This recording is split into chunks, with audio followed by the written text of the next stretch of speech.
Shalom Vracha. Je vais vous conter une histoire du Havetz Haïm alav Shalom, ce maître qui est adoré faire le Shalom,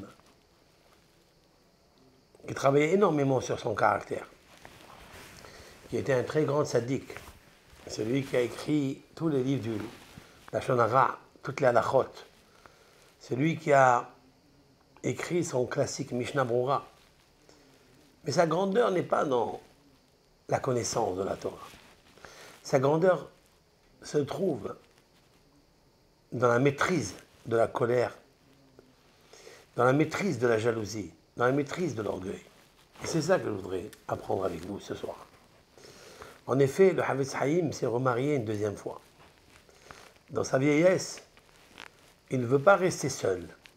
Il veut avoir un bon compagnon. En fait, il a trouvé donc une femme. Mais cette femme-là n'était pas facile. Et l'histoire que je vais vous raconter, elle a une puissance énorme. On pourrait apprendre d'elle combien on doit faire attention à ne pas se mettre en colère, même si il y a lieu, même s'il y a une raison pour le faire. Cette histoire l'a raconté Rav Chaim Ozer Grodzinski, qui était le Gadol Hador, un des grands poskim de la Torah, celui qui est l'auteur du livre Ahiezer. C'est un responsable pour sauver des femmes qu'on a un doute si leur mari est encore vivant et qu'en effet, ça les lie avec le mariage.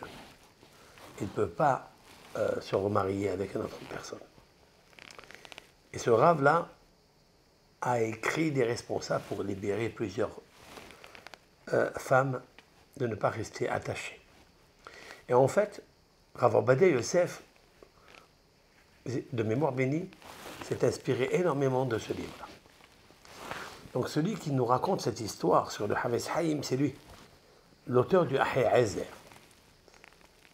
Donc, la première année de la Souka, le Havetz Haïm avait l'habitude, avec sa première femme, de placer la Souka dans le sud de sa maison, un endroit où peu de passants et de venants, pour ne pas gêner la Mishpaha, le Rav, pour pratiquer la mitzvah de la Simcha de la Souka. Sa femme, elle a vu qu'il était en train de travailler. Vous savez combien de temps il faut pour construire une Souka. Et ce temps-là, le Havetz Haïm lui-même, à cet âge bien avancé, il a construit la Souka. Un jour après, sa femme, donc sa deuxième, vient lui dire, écoute, Israël Meir, il me semble que la Souka ici, c'est pas ce qu'il faut. Il me convient, là, à cet endroit, que je puisse sortir de la cuisine, que je puisse entrer directement dans la Souka. Et le Havetz Haïm alav Shalom était très gêné de ne pas répondre à son épouse. Alors que des années, et plusieurs années, c'est là où il a construit la Souka. Et que sa première femme, elle n'a jamais dit un mot. Et là, il est confronté à quelque chose, même si elle avait à dire quelque chose, il fallait qu'elle le fasse avant. Pourquoi elle a laissé faire la Souka, monter, transpirer? Vous savez combien de temps le Havetz Haïm a consacré pour l'étude de la Torah? Maintenant, il va encore décharger et pour reconstruire la Souka, là où elle veut, elle. Aucun mari ne peut supporter des choses pareilles.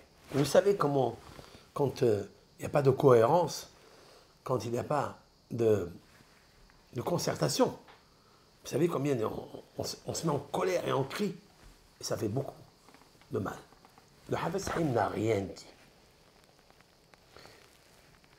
Il peut dire, mais qu'est-ce que je vais faire maintenant? Je vais aller étudier la Torah, laisse-moi tranquille. Non. Immédiatement, il a débarrassé l'endroit, il a reconstruit la Souka là où elle a voulu la femme, sans dire un mot. Oui, c'est dit bon. Miha. Le lendemain, sa femme, elle vient le voir, elle lui dit, je crois que je me suis trompé. Je crois que cet endroit-là, il n'est pas bon. Celui dont je t'ai dit, moi, il n'est pas bon.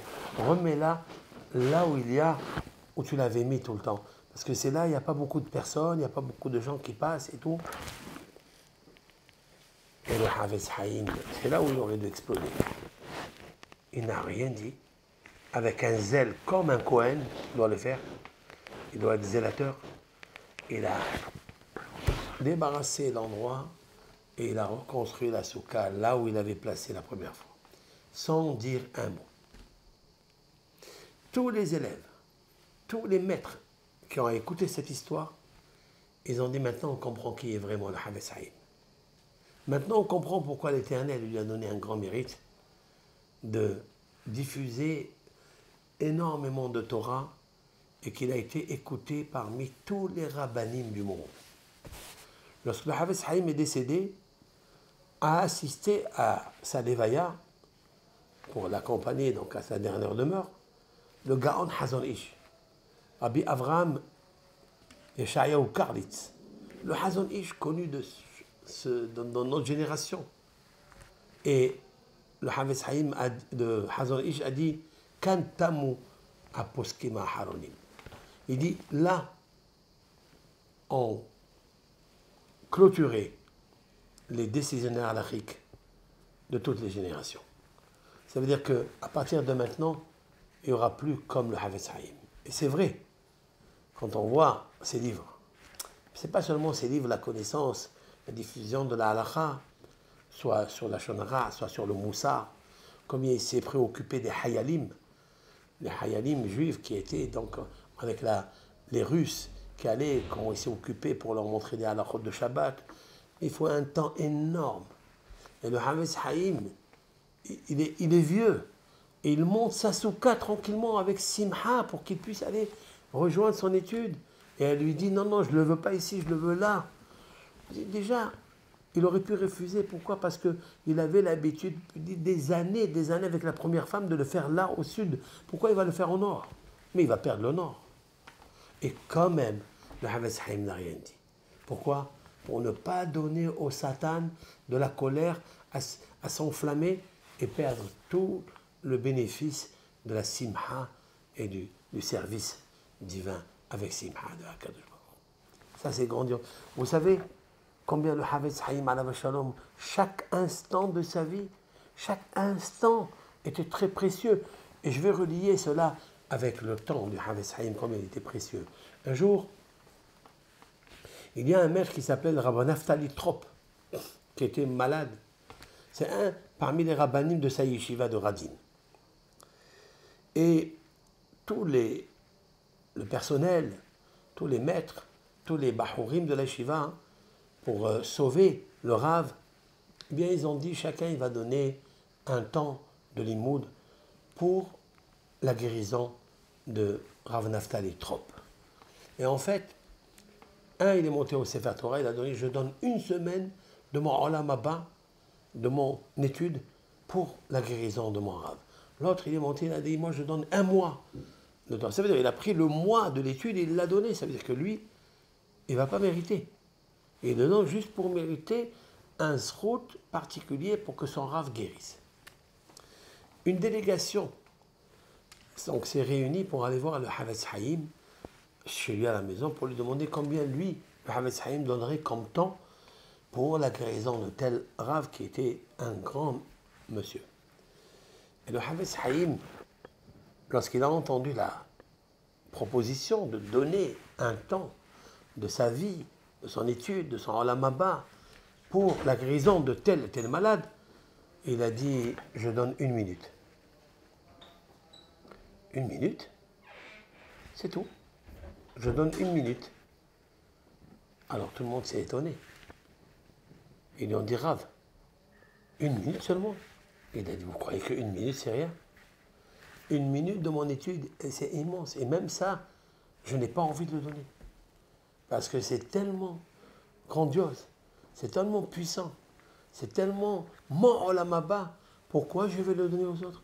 Vous croyez que donner 1 semaine, donner 1 mois, vous croyez qu'est-ce que c'est Olam Haba? Olam Haba, c'est grandiose. Alors imaginez, je reviens à l'histoire. Cette femme-là, qui lui a fait débarrasser, qui lui a fait décharger la soukha 2 fois, et reconstruite 2 fois, Vous savez combien de temps il a perdu le Havetz Haïm? C'est pas 1 minute, c'est pas 2 minutes, c'est 2-3 jours. Pour la construction, pour la détruire et la reconstruire, au moins 1 semaine il a pris. Le Havetz Haïm aurait dû se mettre vraiment en colère. Pas parce qu'il va se fatiguer de construire la soukha, non. C'est parce qu'il va se fatiguer de ne pas avoir étudié le temps qu'il est en train de fabriquer cette soukha-là. Tu lui fais perdre son olam haba, et quand même, il est valable de perdre son olam haba dans l'étude de la Torah et pas se mettre une colère sur sa femme. C'est ça qu'on devra apprendre avec l'aide de Hachem, de cette petite histoire. Que la femme, c'est Hukat Torah, c'est dogmatique. Ce qu'elle te dit, fais-le. Pour le bien-être du Shalom Bayit, pour que la Shekhinah, elle reste dans cette maison. Kol Tov Lachem.